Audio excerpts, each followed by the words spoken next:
Il ne s'agit pas, comme pour une guerre ordinaire, de la continuation de la politique par d'autres moyens.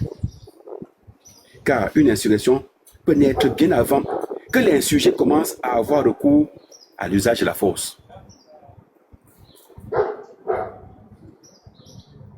Pour ces auteurs, les ennemis, dans la première phase, ne sont donc rien d'autre que des membres de syndicats et de partis légaux aux actions non violentes. C'est pas ce que je viens de dire. Je reprends. Pour ces auteurs, donc, Trinquet, Lacheroix et autres, Clause 8. Les ennemis, donc, du régime policier, comme celui de Yaoundé, dans la première phase, qui est la phase du calme apparent,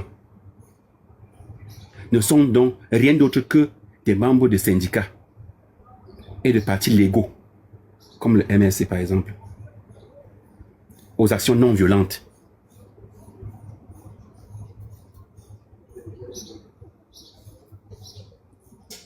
J'explique. C'est plus clair. L'ennemi ne se manifeste pas plus violent dans la deuxième étape de cette première phase. Entre guillemets, les activités de l'insurgé au cours de cette deuxième étape restent généralement dans les limites de la légalité et de la non-violence, comme avait fait le MRC en 2019, comme le MRC préconise, comme ils ont l'habitude de faire, par exemple.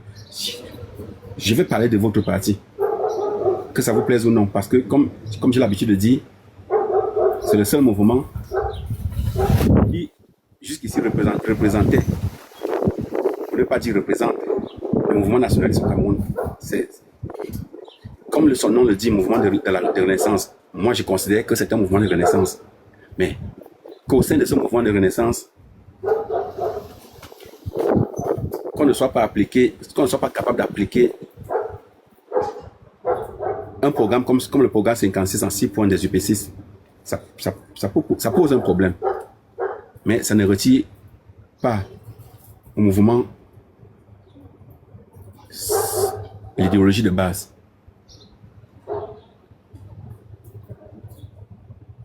Donc, même si le MRC est rempli de tyromistes, c'est ce que je vais dire, ça ne retire pas le côté renaissance au parti. Ça ne retire pas, ça ne change pas la lutte, ça ne change pas, comment je vais dire, le programme de lutte du parti. Mais comme on vous le dit ici,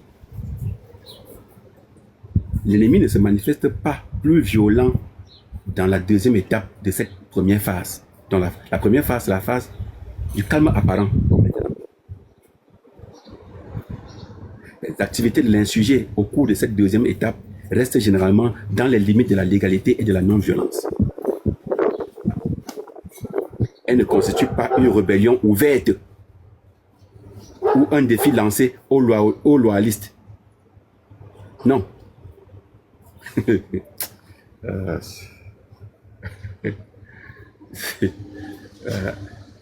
C'est sûr que quand des leaders comme Maurice Kamto tiennent un discours, vous voulez qu'il vous appelle individuellement au téléphone, qu'il vous dise que je voulais dire que ce que je voulais dire, c'est que vous allez comprendre. Parce que les opportunistes, après son discours, utilisent son discours dans un sens contre-productif pour des intérêts égoïstes. Des gens qui veulent être maires, députés, conseillers municipaux, ils vont marteler que le MK a dit qu'il est dans la paix et dans les unes. Ils vont marteler ça. Pourquoi? Parce que ça sert d'abord leurs intérêts.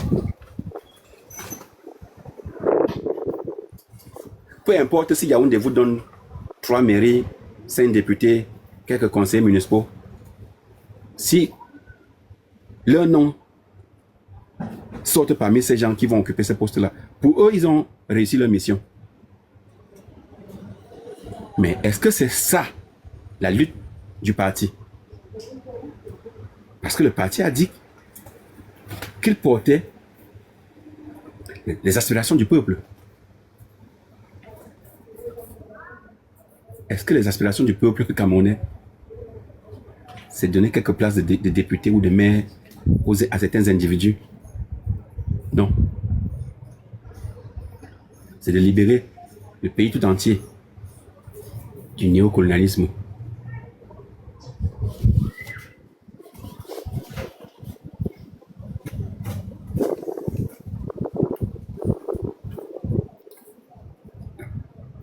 Ainsi, les principaux théoriciens de la doctrine de la guerre révolutionnaire font état d'une guerre que seuls les spécialistes eux-mêmes sont à même de déceler dans un premier temps. Et pour cause, ils se réfèrent à des activités syndicales et militantes auxquelles, dans la pratique, l'agent DGR, donc militaire, policier ou autre cadre judiciaire ou administratif, devra accorder des intentions occultes d'insurrection prochaine. Est-ce que ce n'est pas ce qui s'est fait au Cameroun? Kanak, ouvre ton micro. Je reprends pour que tu écoutes bien. Je dis bien. L'ennemi ne se manifeste pas plus violent dans la deuxième étape de cette première phase. Je cite, les activités de l'insurgé au cours de cette deuxième étape restent généralement dans les limites de la légalité et de la non-violence. Elles ne constituent pas une rébellion ouverte ou un défi aux loyalistes. Les loyalistes qui ici, c'est le clan Bia par exemple. Ainsi, les principaux théoriciens de la doctrine de la guerre révolutionnaire font état d'une guerre que seuls les spécialistes eux-mêmes sont à même de déceler dans un premier temps. Et pour cause, écoute très bien, ils se réfèrent à des activités syndicales et militantes auxquelles, dans la pratique, l'agent DGR, donc de la doctrine de guerre révolutionnaire, donc qui est soit un militaire, un policier ou autre cadre judiciaire ou administratif, devra accorder des intentions occultes d'insurrection prochaine.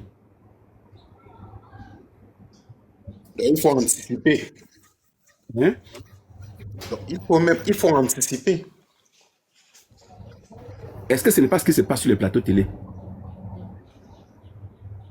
C'est ce qui se passe depuis toujours. Voilà. On pense même seulement marcher, on part en prison. Donc on anticipe, ça va très loin. On vous dit déjà que les extrémistes bamileke veulent envahir le pays. Ils veulent renverser le régime. Ils trouvent des mots qui vont vous... Mais comment je vais dire ça? Vous classer dans une catégorie. Ils ne disent pas que le MRC veut faire ceci. Non. Ils trouvent des mots, des qualificatifs. Donc, ils vous accordent des intentions occultes d'insurrection prochaine. Donc, du coup, vous vous mettez sur la défensive, vous vous mettez à dire que non, nous on ne veut pas faire ça, c'est parce que nous on veut faire, ce n'est pas ce que nous on prétend faire, ce n'est pas ce que vous vous mettez sur la défensive, vous vous mettez à vous justifier. Et ça fait l'affaire. On vient se justifier sur TikTok. Non, le MRC n'est pas violent. Non, le MRC n'est pas comme ceci. Non, ce n'est pas le MRC. Non, le MRC n'est pas dans vos choses là. Non, nous ne sommes pas comme ceci. Non, nous on ne fait pas comme les autres. Nous on ne fait pas cela. Et le but de rechercher est atteint. Parce qu'à partir de ce moment,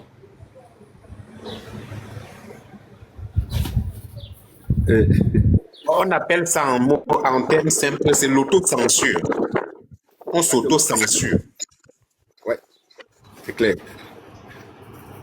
Parce qu'à partir de ce moment, toutes les intentions que vous aviez, ça tombe dans l'eau.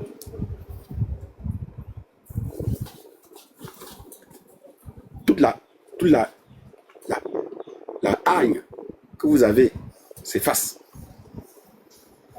Vous passez le temps maintenant plutôt à vous justifier, à montrer comment vous êtes trop pacifique. Vous êtes trop machin. Et quand vous le faites, vous êtes certain que vous êtes en train de faire un bon travail. Mais la réalité, c'est que vous ne faites que réagir comme les loyalistes veulent que vous réagissez. Donc, ils sont en train de vous atteindre. Et ça, c'est l'erreur. Comme Bonaparte a écrit en bas. That is a mistake. Du coup, comme Princesse Camargue a dit, il contrôle notre narratif. Et nous éloigne de nos objectifs. C'est clair. Dans les commentaires, tout le monde a compris.